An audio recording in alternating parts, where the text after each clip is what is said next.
Hello नमस्कार। तो कैसे हो आप सभी। स्वागत है आप सबका आपके अपने YouTube channel him study group में। तो आज आपके लिए हम एक और मॉक टेस्ट लेके हाजिर है, जिसमें कि आपका एचपी जीके रहेगा और हिंदी व्याकरण रहेगा। ठीक है। बाकी आपको पता है कि जो मैथ का कराया, बेसिक थोड़े बहुत पार्ट कराया, जैसे नंबर सिस्टम का करवा दिया, एज का करवा दिया है, आगे आगे सिंप्लीफिकेशन का भी लेके आएंगे हम। तो इसकी नंबर सिस्टम और एज की जो इसकी प्लेलिस्ट बना दी गई है, आप प्लेलिस्ट में जाके उन वीडियो को जो वो देख सकते हो। ठीक है। तो प्लेलिस्ट बनी है, वहाँ पे आप उन वीडियो को आराम से जाके देख सकते हैं। तो जैसा कि आपको पता है कि आपके जितने भी अपकमिंग एग्ज़ाम है, चाहे वह एचपी पटवारी का हो, फॉरेस्ट गार्ड का हो, या अदर कॉम्पिटिटिव एग्ज़ाम जहाँ पर आपका एचपी जीके पूछा जाता है या फिर हिंदी ग्रामर पूछा जाता है, उन सब के बिहाफ से ये जो मॉक टेस्ट आपकी ये मोस्ट इम्पोर्टेंट रहने वाले हैं। ठीक है। तो आप आपके जो एचपी पुलिस है उसके एग्ज़ाम भी अब जल्दी कंडक्ट हो जाएंगे, जैसे ही आपके नेक्स्ट मंथ तक शायद इसकी जो है वो फॉर्म भरने जो वो स्टार्ट हो सकते हैं। तो चलिए स्टार्ट करते हैं आज का फर्स्ट क्वेश्चन। आज का फर्स्ट क्वेश्चन है कि कौरवों और पांडवों के गुरु द्रोणाचार्य का किस स्थान से संबंध है। तो कौरवों और पांडवों के गुरु जो द्रोणाचार्य थे उनका संबंध जो किस स्थान से है, तो कुल्लू से है, सुंदरनगर से है, नदौन से है, गगरेट से है। तो कौरवों और पांडवों के जो गुरु थे द्रोणाचार्य, उनका संबंध जो वो गगरेट से है। ठीक है। गगरेट से, गगरेट इसका राइट आंसर हो जाएगा। चलते हैं नेक्स्ट क्वेश्चन की ओर। नेक्स्ट क्वेश्चन है कि कुटलैहड़ रियासत का अंतिम राजा कौन था। तो कुटलैहड़ रियासत का अंतिम राजा जसपाल था, रामपाल था, शिवपाल था या बृजमोहन पाल था। तो कुटलैहड़ रियासत जो था उसका अंतिम राजा जो थे वो थे बृजमोहन पाल। ठीक है। बृजमोहन पाल, ये जो वो कुटलैहड़ रियासत के अंतिम राजा थे। चलते हैं नेक्स्ट क्वेश्चन की ओर।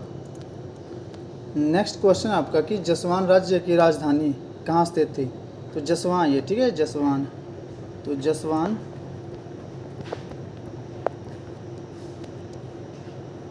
राज्य की राजधानी, जसवान राज्य की राजधानी कहाँ स्थित थी। जवाली में। जवाली ऐसे थोड़ा सा मिसप्रिंट है टाइपिंग में, तो ये जवाली में थी, या फिर आपके नदौन में थी, या शाहपुर में थी, या राजपुरा में थी। कहाँ पे थी। तो ये जो वो जसवान राज्य की राजधानी जो वो थी राजपुरा। तो राजपुरा जो वो इसका राइट आंसर हो जाएगा। ठीक है, राजपुरा में थी। चलते हैं नेक्स्ट क्वेश्चन की ओर। नेक्स्ट क्वेश्चन है कि ठाकुर हजारा सिंह स्वतंत्रता सेनानी थे, वो किस जिले से संबंधित है। तो ठाकुर हजारा सिंह जो स्वतंत्रता सेनानी से वो किस जिले से संबंधित है। कांगड़ा से, बिलासपुर से, शिमला से या ऊना से। तो ठाकुर हजारा सिंह जो स्वतंत्रता सेनानी से वो हिमाचल प्रदेश के ऊना डिस्ट्रिक्ट से संबंधित है। चलते हैं नेक्स्ट क्वेश्चन की ओर। नेक्स्ट क्वेश्चन आपका कि किस राजा ने नालागढ़ को हिंदूर रियासत की राजधानी बनाया था। तो किस राजा ने जो नालागढ़ को हिंदूर रियासत की राजधानी बनाया था। ठीक है। रामचंद्र ने बनाया था, विजय चंद्र ने बनाया था, विक्रम चंद्र ने बनाया था या आलम चंद्र ने बनाया था। कौन सा राजा था जिसने जो वो नालागढ़ को हिंदूर रियासत की राजधानी बनाया था। तो ये बनाया था विक्रम चंद्र ने। विक्रम चंद्र इसका राइट आंसर हो जाएगा। चलते हैं नेक्स्ट क्वेश्चन की ओर। तो नेक्स्ट क्वेश्चन आपका मंडी रियासत का अंतिम राजा कौन था। तो मंडी रियासत के अंतिम राजा जो वो कौन थे। तो ये भवानी सेन थे, ईश्वर सेन थे, सिद्ध सेन थे या जोगिंदर सेन। तो आपके जो मंडी रियासत के अंतिम राजा थे वो थे आपके जोगिंदर सेन। कौन, जोगिंदर सेन, इसका जो ये राइट आंसर हो जाएगा। चलते हैं नेक्स्ट क्वेश्चन की ओर। नेक्स्ट क्वेश्चन आपका कि मंडी जिले के सुंदरनगर में, ठीक है, मंडी जिले के सुंदरनगर में जो वो किस साधु की पूजा की जाती है। तो सुखदेव की जाती है, जमदग्नि की जाती है, वशिष्ठ की जाती है या व्यास, ऋषि व्यास की। तो मंडी जिले के जो सुंदरनगर है वहाँ पर जो वो सुखदेव की पूजा की जाती है। तो सुखदेव वाटिका जो क्वेश्चन पूछा था कि सुखदेव वाटिका कहाँ स्थित है, तो वो सुंदरनगर में स्थित है, मंडी में। तो मंडी जिले में जो सुंदरनगर है उसमें जो वो सुखदेव ऋषि की जो पूजा की जाती है। चलते हैं नेक्स्ट क्वेश्चन की ओर। नेक्स्ट क्वेश्चन आपका कि सुंदरनगर का प्राचीन नाम क्या था। तो सुंदरनगर का प्राचीन नाम बनेड़ था, या फिर धमेरी है, या ब्रह्मपुरा या हिमली है। तो सुंदरनगर का जो प्राचीन नाम था वो है बनेड़। तो बनेड़ इसका जो है ये राइट आंसर हो जाएगा। चलते हैं नेक्स्ट क्वेश्चन की ओर। नेक्स्ट क्वेश्चन है कि किन्नौर जिला किस लोकसभा क्षेत्र के अंतर्गत आता है। तो किन्नौर जिला जो है शिमला लोकसभा क्षेत्र के अंतर्गत आता है। ठीक है, या फिर हमीरपुर, मंडी या कांगड़ा। तो किन्नौर जिला जो आपका ये मंडी लोकसभा क्षेत्र के अंतर्गत जो ये आता है। तो मंडी जो लोकसभा आपका इसके अंतर्गत जो आपका किन्नौर जिला जो वो आता है। चलते हैं नेक्स्ट क्वेश्चन की ओर। नेक्स्ट क्वेश्चन आपका कि गुल्लेर रियासत की राजधानी क्या थी? तो गुल्लेर रियासत की राजधानी नूरपुर थी, पालमपुर थी, नगरोटा थी या हरिपुर थी? तो गुल्लेर रियासत की राजधानी जो आपकी वो थी हरिपुर। तो हरिपुर जो थी गुल्लेर रियासत की राजधानी थी। तो ये था आपका HPGK का सेक्शन। अब आपका हिंदी का सेक्शन, हिंदी ग्रामर जो है वो हिंदी व्याकरण उसका सेक्शन स्टार्ट होता है। तो चलिए शुरुआत करते हैं फर्स्ट क्वेश्चन से। तो हिंदी व्याकरण का फर्स्ट क्वेश्चन है आपका पाप पुण्य। तो पाप पुण्य आपके पास एक शब्द दिया गया है, पाप पुण्य, बीच में आपका योजिक चिन्ह भी है। तो पाप और पुण्य में आपसे पूछा गया समास कौन सा है? तो समास इसमें तत्पुरुष समास है, द्विगु समास है, द्वंद्व समास है या बहुव्रीहि समास है। तो पाप पुण्य, तो आपको पता है कि जहाँ भी योजिक चिन्ह आ जाए, ठीक है, और ऐसे इसको लिखा कैसे जा सकता है? और पाप और पुण्य, बीच में और आ जाए, पाप और पुण्य योजिक चिन्ह आ जाए और से बन जाए, या फिर आपका एक दूसरे के अपोजिट हो, जैसे पाप और पुण्य एक दूसरे के अपोजिट है, तो वहाँ पे जो समास हो जाता है आपका वो हो जाता है आपका कौन सा? द्वंद्व समास, ठीक है, द्वंद्व समास। और द्विगु समास में क्या होता है कि पहला पद जो है वो संख्यावाचक होता है। पहला पद आपका संख्यावाचक रहेगा किसमें? द्विगु समास में, ठीक है।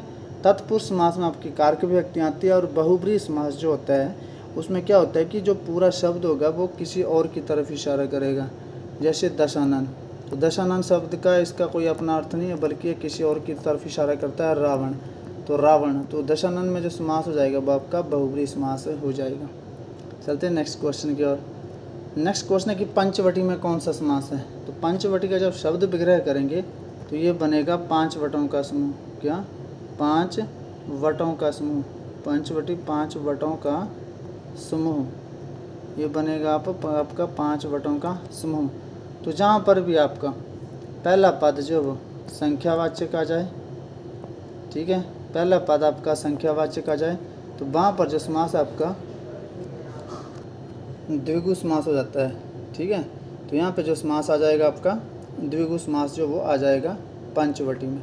चलते हैं नेक्स्ट क्वेश्चन की ओर। नेक्स्ट क्वेश्चन है कि देश निकाला। देश निकाला में कौन सा समास है? तो देश निकाला जब शब्द विग्रह करेंगे तो निकलेगा देश से निकाला, ठीक है, देश से निकाला। तो आपको पता है कि देश से निकाला तो किस चीज़ से इसका अलगाव हो रहा है। तो जब भी अलगाव होता है तो अलगाव के लिए आप कौन सा कारक यूज़ करते हो? अपादान कारक, ठीक है, कर्ता ने कर्म को कर्ण से के द्वारा अपादान से, तो अलगाव के लिए आप से का यूज़ करते हैं। तो देश निकाला, देश से निकाला, किस चीज़ से अलग हो रहे हो, तो वो आपका किस कारक में आता है? अपादान कारक। तो इसमें समास कौन सा हो जाएगा? देश निकाला में तत्पुरुष समास हो जाएगा। जहाँ भी आपकी कारक विभक्ति आ जाए वहाँ पर समास आपका तत्पुरुष समास रहता है। चलते हैं नेक्स्ट क्वेश्चन की ओर। नेक्स्ट क्वेश्चन है कि पदच्युत।